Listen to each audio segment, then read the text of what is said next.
देखिए आज हम पंचायती राज के बारे में थोड़ा सा स्थानीय स्वशासन के बारे में बात करना चाहते हैं।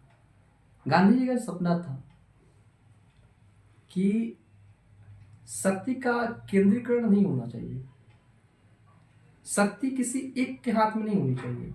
वो चाहते कि गांव गांव के विकास के कार्य उनके ही हाथों में हो। इसलिए उनका सपना था कि कि गांव अपने दम अपने अनुसार अपने कार्यों को क्रियान्वित करे।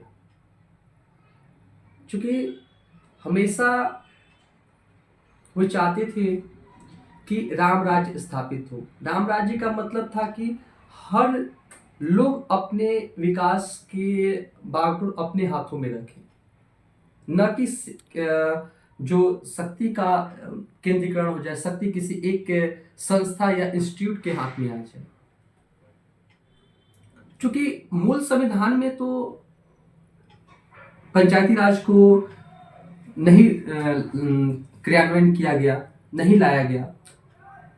उसके कारण भी थे कि उस समय भारत की स्थिति वैसी नहीं थी कि वो पंचायती राज को स्थापित करे। लेकिन इसकी मांग हमेशा से चलती आई। इसको नीति निर्देशक तत्व डीपीएसपी के अनुच्छेद 40 में रखा गया था। चूंकि डीपीएसपी में रखने का मतलब यही है कि राज्य जो भी है, राज्य जो है वो अपने अकॉर्डिंग इसको निर्देश समझ के उसका विधान बना करके क्रियान्वयन कर सकते हैं। तो पंचायती राज की मांग शुरू से ही चलती आई। तो पहला हमारा जो इसके बारे में जो आयोग गठित हुआ था वो नेहरू द्वारा बलवंत राय मेहता की कमेटी थी, जिन्होंने यह मांग की थी कि त्रिस्तरीय पंचायती राज का गठन किया। उसके बाद अशोक मेहता आए, इसके बाद एल.एम. सिंघवी आए, इसके बाद थुंगल से एल.एम. सिंघवी ने पहली बार इसे संवैधानिक दर्जा दिए जाने की मांग की थी। चूंकि थुंगल समिति ने इसकी अनुशंसा करते हुए, एल.एम. सिंघवी की मांग को ही अनुशंसा करते हुए इसे इस आयोग ने सिफारिश की, और इसी आयोग के सिफारिश पर हमारे नरसिम्हा राव सरकार ने, जो कि 1992 में इसे संविधान संशोधन द्वारा संविधान में शामिल किया गया और पूरे देश में पंचायती राज को क्रियान्वयन किया गया। देखिए, इसका बहुत अच्छा प्रभाव पड़ा कि पंचायती राज लोगों के हाथों में, उसके विकास कार्य चल गए। उसकी प्रत्यक्ष लोकतंत्र का एक अच्छा उदाहरण मिला कि लोग प्रत्यक्ष रूप से सत्ता में भागीदारी लेने लगे और लोग चढ़ बढ़ के इस लोकतांत्रिक व्यवस्था का हिस्सा बनने लगे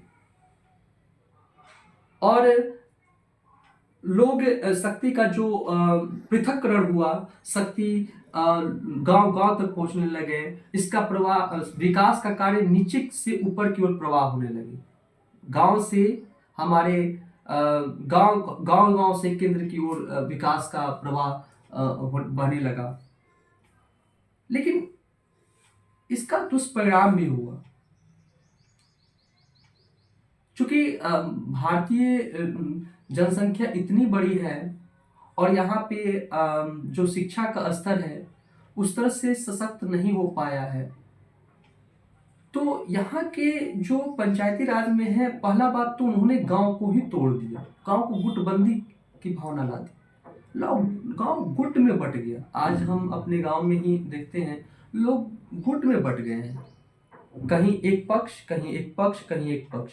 वो जो सहिष्णुता की भावना थी, आपसी भाईचारे की जो भावना देखने मिलती थी, जो गांव में एकदम, देखिए गांव में यही तो, गांव और शहर में फर्क है कि लोग आपस में सहिष्णु भाईचारे की तरह रहते हैं। क्या पंचायती राज ने उन भाईचारे को तोड़ दिया है? उस भाईचारे को ही तोड़ दिया है।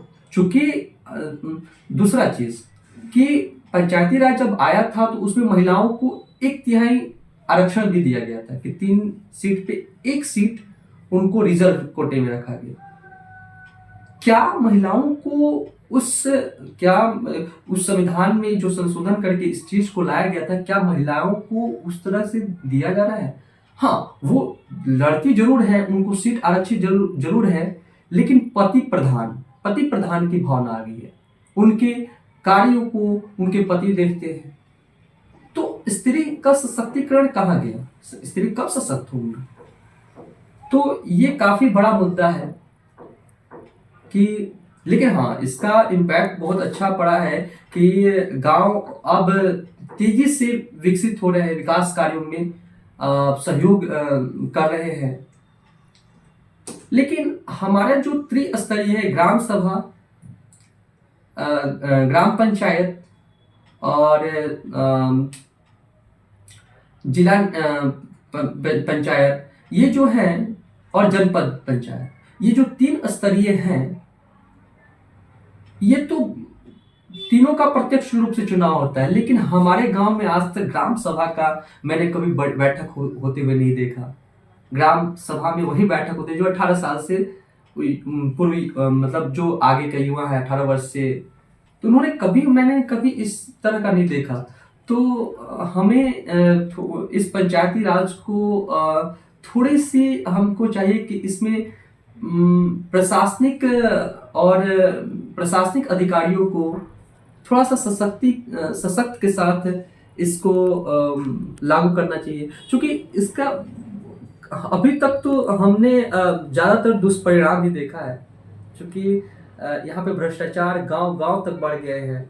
जो भ्रष्टाचार केंद्र में होते थे, अब गांव गांव में भ्रष्टाचार होने लगे हैं। लोगों के पास पंचायती राज तो